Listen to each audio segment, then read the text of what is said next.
Hello students, welcome to InGrade, NEET, JEE and Foundation platform. Today marks our fourth lecture series of SETS topic, and today we will be discussing about some practical questions which were asked in previous year JEE and some extra topics like intervals as a closed subset of R.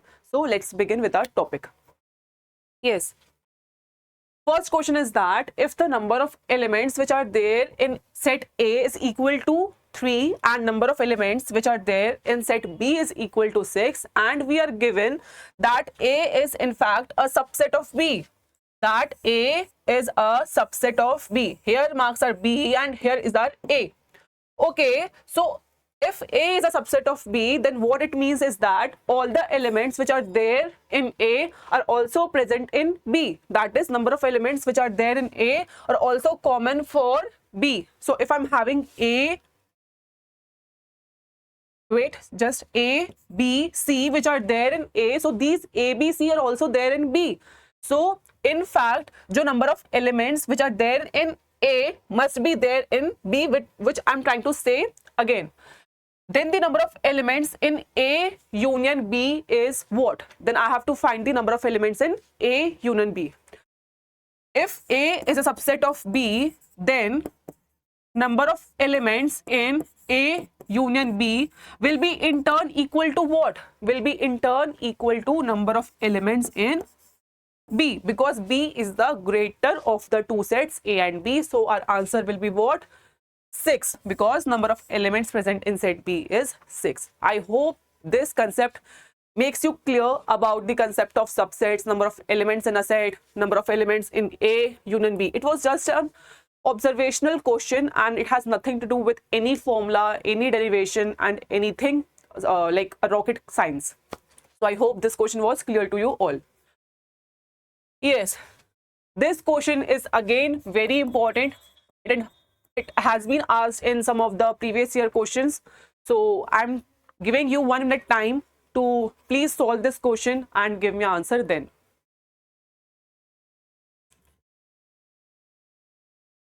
Yes, I am given that set A is a collection of all the elements of the form x comma y. Now I'm introducing a new concept here, which is this x comma y. What it means that you have learned about these coordinates like 1 comma 2, 2 comma 3, 3 comma 4 and so on. So here 1 marks are x coordinate and 2 marks are y coordinate. In the same fashion, for sets we can also write a set as a collection of all the pairs x comma y, such that x comma y can take any value depending upon the values of x and y. Here y has a condition that it is reciprocal of in fact x only. So for set A, what our elements will look like? Our elements will look like this. It is a collection of the elements which are of the form, if I take x as 1, then y will in turn come out to be 1 upon 1. Similarly, if I take x equal to 2, it will come out to be 1 by 2. If I take x as 3, y will come out as 1 by 3 and so on. Similarly, for negatives of x, if I take -1, our y will be also -1. If I take x as -2, our y will also come out to be -1 by 2 and so on. So our set A will in fact look in such a fashion.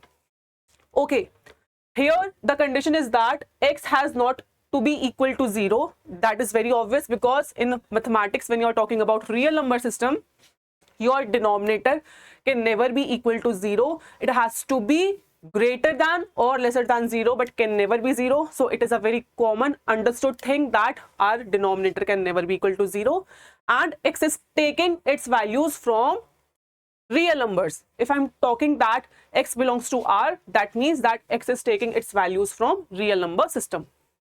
Okay, I have talked about set A here. Now in the same manner, I will be talking about set B, and how set B will be discussed here. It is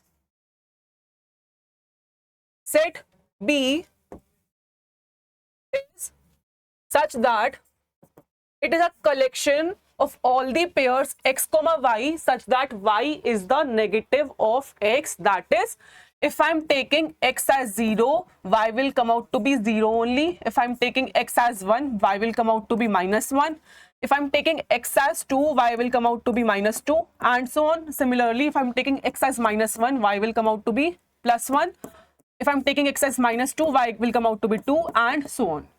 Okay, I have written sets A and B here. Now, what my question is asking, I have to find A intersection B and A union B. In all these four options, I am just talking about two things. What?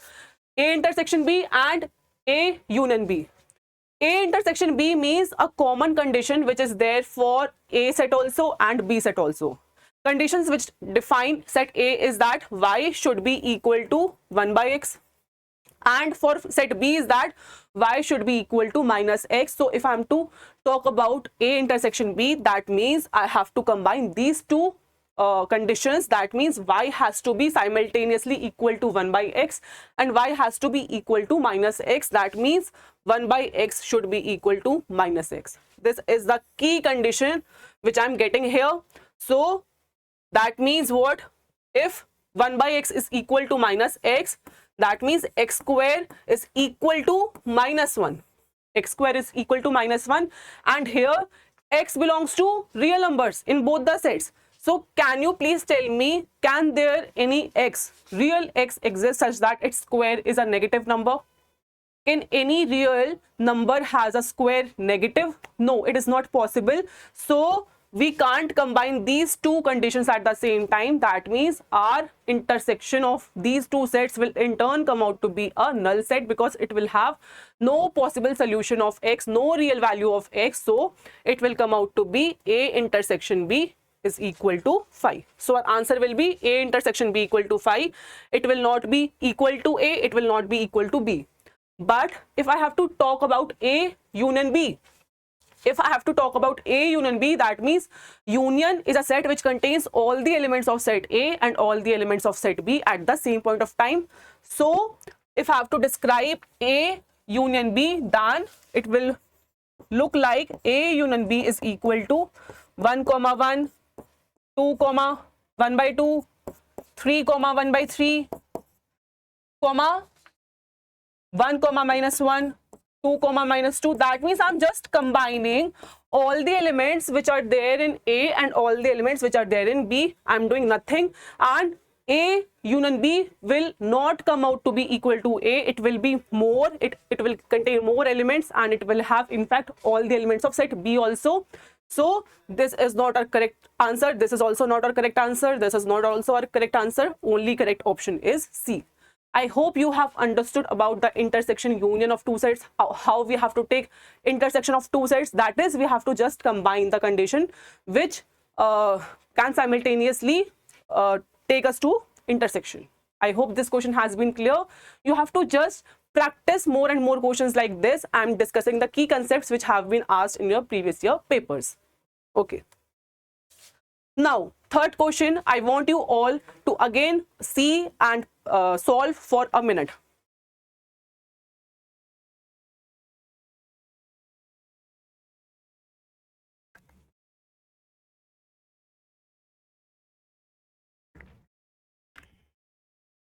Yes, the question is saying that A and B are two non-empty subsets of a set X such that A is not a subset of B.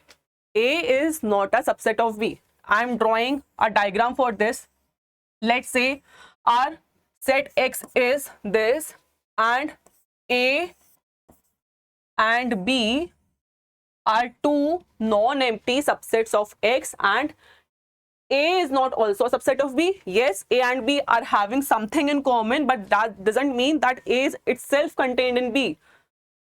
Till A is contained in B, we can't say that A is a subset of B. So here the condition is holding. Now we have to check all these four options one by one. What the first option is saying? A is a subset of complement of B. A is a subset of complement of B. If I draw complement of B, then it will come out to be this. This is the complement of B.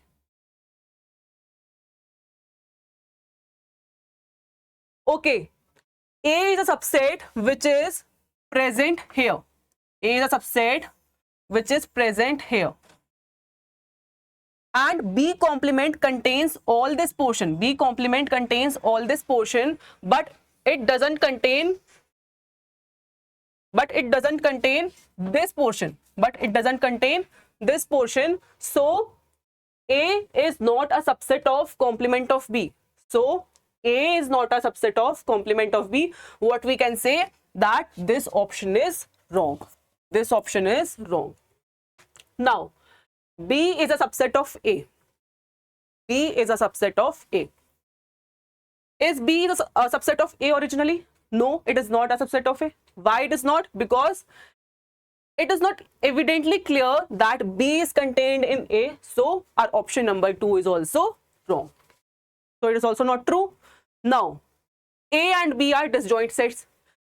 For condition to be disjoint sets, recall the previous lecture what we discussed, that two sets A and B are said to be disjoint if and only if A intersection B comes out to be 5. If and only if A intersection B comes out to be 5. But is A intersection B equal to 5? Is it happening? No, it is not happening. We are having a common portion here. We can have a common portion here. So A and B are also not disjoint. It is not clear to us whether A and B are disjoint or not. Now coming to the fourth option. What it is saying, A and complement of B are non-disjoint sets. What? A and complement of B are non-disjoint. Let us draw this Venn diagram again. Here it is A, here it is B. Okay, again complement of B is this thing. Complement of B is this thing. What this option is saying, then complement of B, this white portion, and A, which is this portion, are non-disjoint. Non-disjoint means that they are having something in common, that is A intersection B is not equal to 5. This is what this condition is trying to tell us, that A intersection B is not equal to 5, and it is in fact not equal to 5. Why? Because we are having this portion which is coming out to be common. So we can clearly say that our option number 4 is correct. Our option number 4 is correct. But many of your students have answered this question in some other way also and have got the wrong option. How? Let's say if I'm drawing my Venn diagram like this, I'm taking this set as X and this set as A and this set as B. Okay. Now moving to our options, A is a subset of complement of B. If I'm taking A is a subset of complement of B, this is complement of B. This is complement of B. And they are getting the first option correct, that A is a subset of complement of B, because complement of B is containing this set A. You should have to consider the all two cases which can be possible for this particular question. We can have two cases. This is the case number 2 and this is the case number 1. We can have two cases for this particular question. Yes, we can have two cases, but for one of the cases, this option is coming out to be false, and for other case, first option is coming out to be true. But what I taught you in the previous lecture is that even if I get even one scenario in which our statement is getting falsified, if we are getting a negation, that means that statement is false. That means that the first option is in fact false. So you will not consider case 2 for here, you will consider only case 1 for that particular option. So case 1 will be nullified. Okay, now coming out to option number 2, B is a subset of A. We got it false for case number first, and for case number 2, B is a subset of A which is not present. So for case number 2 also, our option number 2 is false. So option number 2 is false for even both the cases. It is not true in any of the situation. Now coming at third option, A and B are disjoint sets. For case 1, it was coming out to be false, but for case 2, we are saying that A intersection B is in turn coming out to be phi. It is not having anything in common. So it was true for option number 3 in case 2, but it was false for case 1. Since we are getting one case in which this statement is false, so this option will also get cancelled because we are getting a negation here. Now, fourth option. For fourth option to be true, both for case 1 and both for case 2, it has to be true. Then only we can say that case 4 is true option. A and complement of B are non-disjoint sets. A and complement of B. Complement of B is this thing. Complement of this thing which does not contain B, and A is this thing. What it says that complement of B and A are non-disjoint, and we can evidently see that A and complement of B are non-disjoint. So option number 4 is correct for both the cases. Hence, only possible answer is option number 4. I hope you understood what I tried to convey, that we have to take all the possible cases which can be there for a particular case, for a particular question, and then see that which statement is getting false where. And in maths, if even one of the case or one of the example is making our statement to be a negation, that means it is a false statement. I hope you understand what I tried to convey. And still, if you have any doubt, any query, you can simply ask in the comment section. We will try our level best to answer that particular query. Now, this is a very important question. It has so many concepts involved. I want you all to try this particular question for a minute and then we will discuss.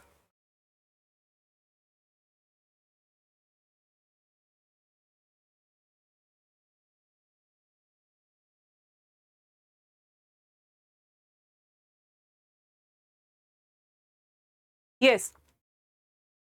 We are given a set A which consists of all those natural numbers such that HCF of all those numbers with 45 is coming out to be 1. If I say that HCF of X and Y is coming out to be 1, what it means? It means that X and Y are co-prime. They have nothing in common as a factor except what? Your 3 and 5, 3 and 7, 5 and 11, 11 and 13 are what? Co-prime, because they are having nothing in common. So HCF of 3 and 5, HCF of 3 and 7, HCF of 5 and 11 will be what? It will become out to be 1. So it says that N and 45 have nothing in common.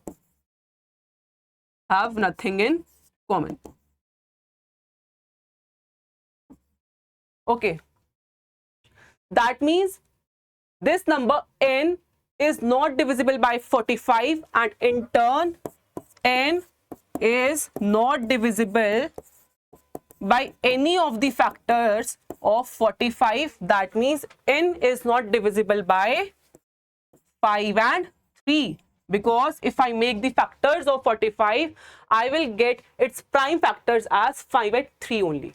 So that means N is not divisible by 5 and 3 also. Okay, this is what set A is trying to tell us. This was for set A. Now, for set B, it consists of all those elements which are multiple of 2, such that multiples of 2 are till 200, because if I take K to be 1, we get element 2. If I take K to be 2, I will get 4, 6, 8, 10, 12 and till 200. Why 200? Because if I put K as 100, I will get 200 as a element of our set. So I hope A is a set which consists of all the elements of the form N, such that N is not divisible by 5 and 3, and B is a set which is clearly this set.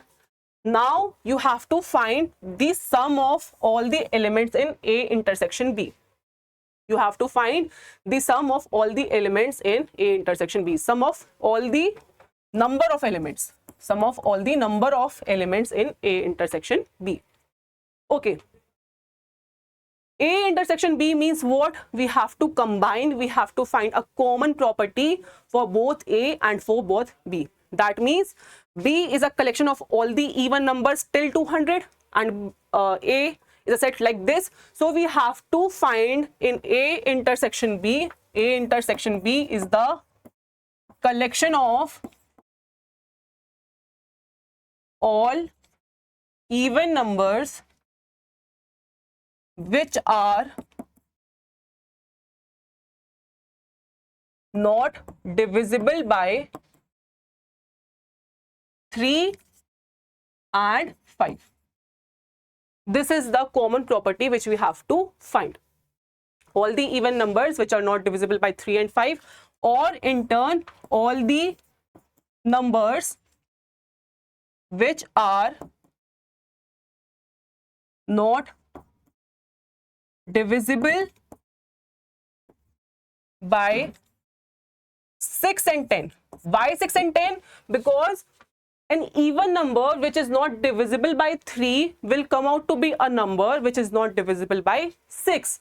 Okay, that is the condition which we have to find, and all these numbers must be there in set B only, because we can't exceed our collection from set B, because we have to find the intersection. We have to combine all the elements which are there in only A and B. That is, we can't exceed our pool from A and B. We can't go for numbers other than the elements which are there in A and B. So all the elements, all the numbers which we are trying to find here must be in set A and B only.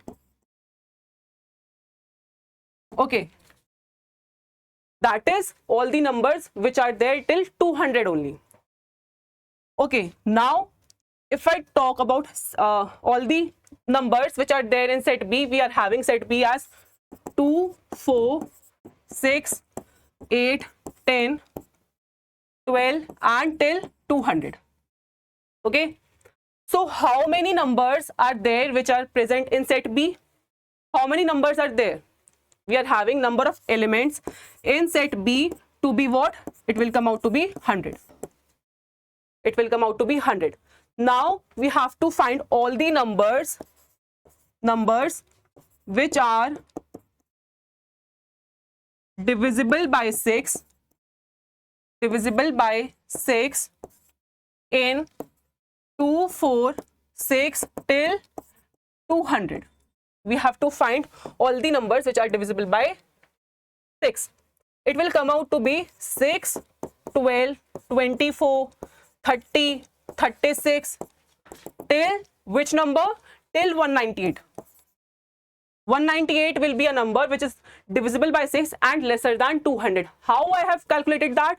I have calculated it simply by dividing 200 by 6, and our answer comes out to be 6 3s are 18, then 2 20, 6 3s are 18, and remainder comes out to be 2. So 200 is not completely divisible by 6. So we will subtract this 2 from 200 and we will get 198 as our biggest number lesser than 200 which is divisible by 6. So it will be these all numbers, and number of terms in this particular set is how many terms? We will get 33 terms.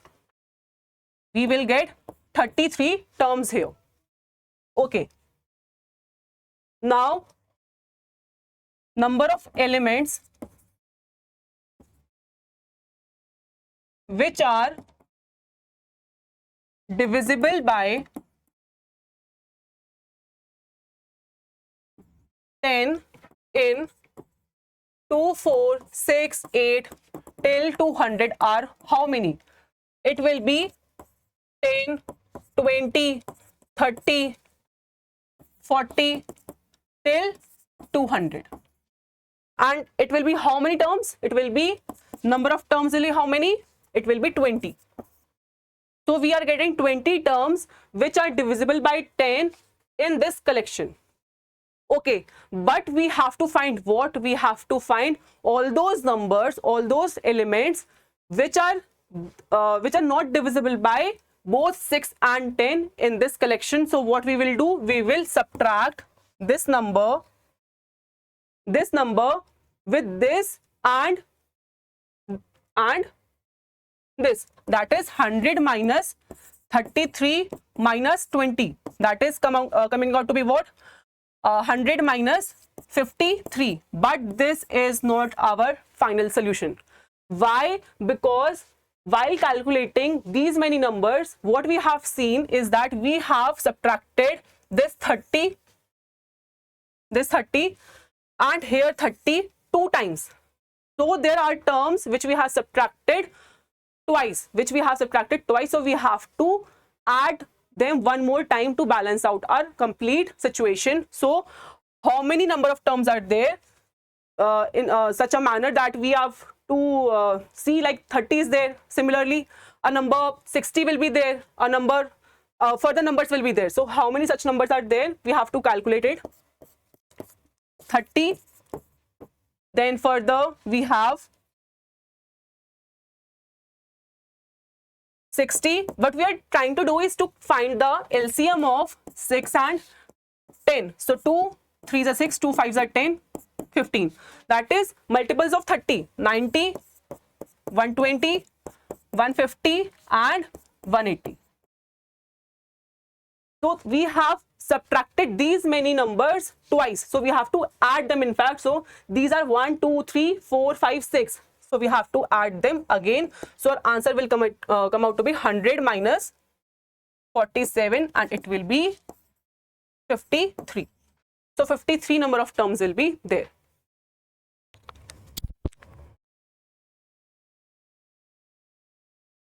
I want you all to review this question again for a minute and then ask me if there is a doubt in this particular question.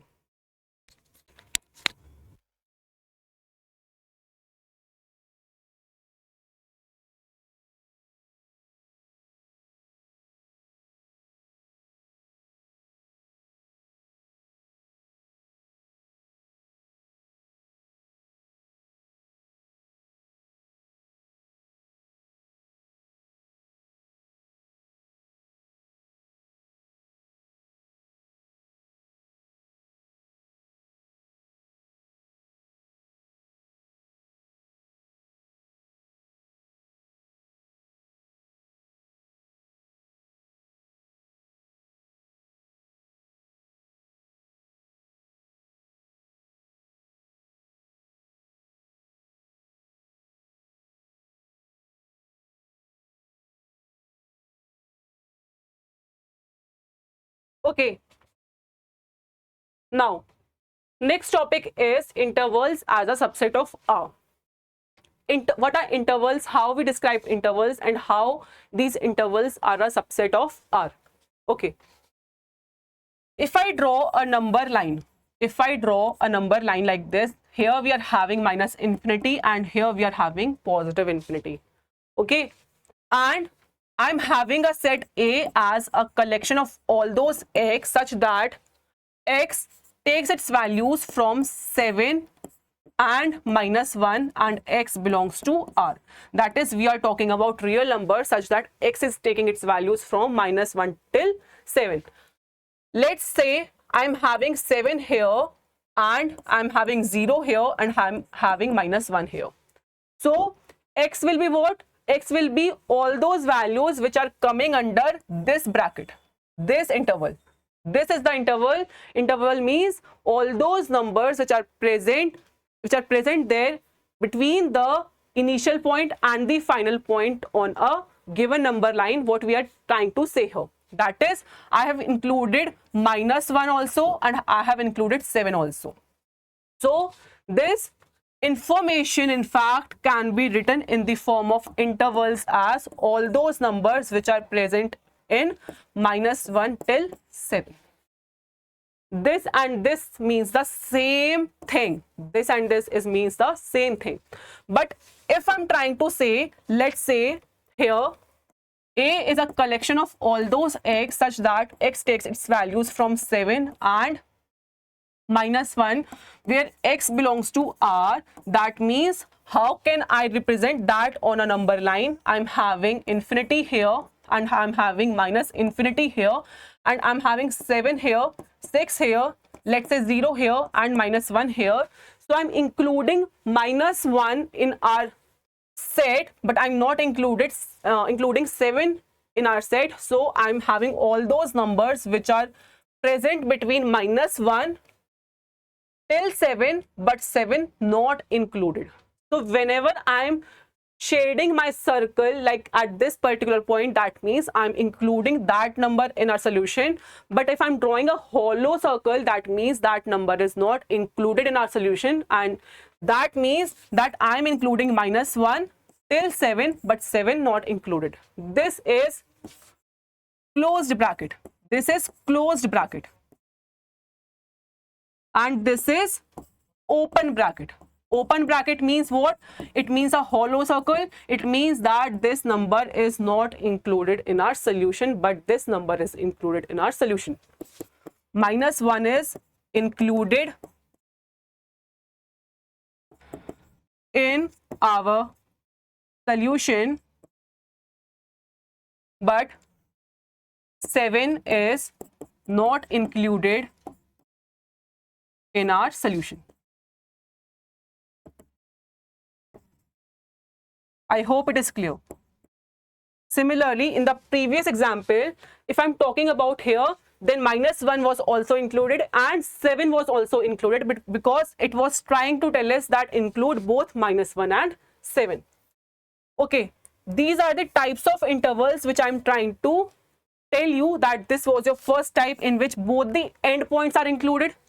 Similarly, in this particular example, this is your open bracket and this is your closed bracket and this is your open bracket. That means the initial point is included, but not the final point was included. Similarly, in the next example, we can say, let's take -1 till 7.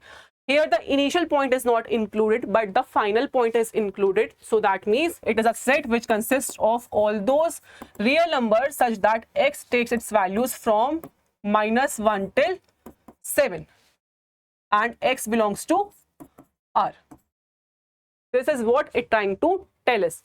And on the number line, we can draw this as, here it is 7, here it is infinity, here it is -infinity, here it is 0, here it is -1. So -1 के ऊपर hollow circle and 7 के ऊपर closed circle. So this will be our representation. Now take the fourth example in which I'm trying -1 till 7. That means here I'm taking 7, here I'm taking -1. So open interval on both the sides, and we are not included both the -1 and 7. That means it is a set which consists of all those x such that x takes its values from 7 and -1 and x belongs to R. I hope I have made you understand all the 4 types of subsets which are a part of real number system. So I have discussed this intervals as a topic. This is not a very vast topic. It is in fact very interesting and easy. Now, the number b minus a is called the length of any interval of this open intervals at both the sides and for all the similar 4 types. That is, if I'm taking this interval or this interval or this interval or this interval, then the quantity b minus a will suggest us what? It will suggest us that it is the length of these intervals respectively. It is called the length. Okay. Here it is trying to tell us that open interval a comma b is a subset of closed interval a comma b. How? Let's see. Let's say we have point b here and we have point a here. Open interval a comma b means this thing. Open interval a comma b means this thing, and closed interval on a till b means this particular thing. Now this is clearly a subset of this. Why? Because all the points which are there in this particular set, are also present in this set. All the numbers which are lying between this region are also there in this region, and in fact this set has extra points, 2 extra points, what? A and B, which are there in this particular set. So clearly open interval AB is a subset of closed interval AB, and in fact this interval will also be a subset of this set. This interval will also be a subset of this interval, for the same reason, because I'm having an extra point B here in this particular interval, so this will be a subset of this. Okay, but this is not a subset of open interval a comma b, because closed interval a comma b is in fact a superset of open interval a b, so it is not a subset. Set builder form, two intervals, I have discussed in detail how we can represent this set into intervals. We can represent this in the fashion like this: -6 till 9, open interval here and closed interval here. Okay, now the complement of the interval a comma b. Let's say I'm having a comma b here. It is positive infinity and it is negative infinity. I'm not including a here. I'm not including b here because it is an open interval. Okay, so complement of this interval will be what? It will be the interval which consists of all the real numbers except the numbers which are lying in this particular interval. That means all the numbers which are lying from here to here and all the numbers which are lying from here to here. That means it will be what? It will be an interval from -infinity to a union b to infinity. We never put closed bracket on -infinity and infinity, because -infinity and infinity are not in fact a part of a real number system, so we never put closed bracket over here. We only put open brackets over here. And shall we include closed intervals on a and b or not? Shall we include? Yes, we can include. Why? Because a and b were not in fact present in this particular interval, so our complement will include all those points which were not present in this interval, so it will include a and b point as well. So we have taken -infinity till closed interval a and closed interval b to infinity. I hope this solution is clear to you all. Similarly, if I have to find the complement of the interval closed AB, okay, closed AB is this. Here we are having A, here we are having B, okay, and clearly A is lesser than B for this particular assertion, okay. All the points which are present between this interval, A and B are both included, so complement will be what? -infinity till A open interval union B till infinity. Why I have not included A and B in this particular interval? Because A and B were included in our previous interval for which we have to find the complement. Since they were included in the original interval, so for the complement we can't obviously include these points, so our complement will not include A and B. I hope now you can clearly find what a complement of an interval means. Okay, now I hope this lecture series has been very clear to you in terms of intervals and some practical questions which were asked in your previous year's JEE papers. And in the next lecture series, we will be discussing some more questions on intervals and some extra questions on sets. Thank you, and I hope that you will study a lot and will practice more.